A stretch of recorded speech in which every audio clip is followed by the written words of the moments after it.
দক্ষিণ কোরিয়ার সাংওন শহরে অনুষ্ঠিত হল মাইগ্রেশন আরিরাং মাল্টিকালচারাল ফেস্টিভ্যাল মাম্প। এটি বহুজাতিক সংস্কৃতির অন্যতম বড় উৎসব। প্রতি বছর বিশ্বের বিভিন্ন দেশের অভিবাসীরা নিজ নিজ দেশের সংস্কৃতি ঐতিহ্য তুলে ধরেন এই বিশেষ উৎসবে। এবার মাম্প ২০ বছর পূর্তি উপলক্ষে আয়োজন ছিল জাঁকজমকপূর্ণ।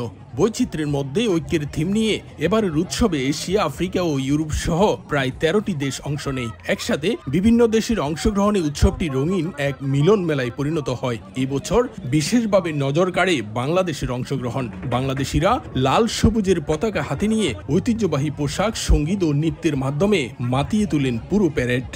আমরা কোরিয়াতে যারা বাঙালি প্রবাসী আছি সবাই আমরা অনেক এই দিনটার জন্য অপেক্ষা করি এবং আমরা অনেক এনজয় করি। এখানে এসে এই প্রোগ্রামটা এনজয় করতে পারে খুব ভালো লাগছে, মনে হচ্ছে যে নিজের দেশের মাটিতেই আছি।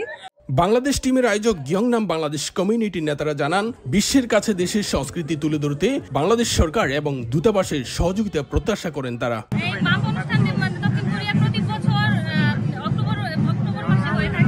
এখানে আমরা কোরিয়াতে এসে প্রথম সাংস্কৃতিক অনুষ্ঠানে আমরা অংশগ্রহণ করেছি।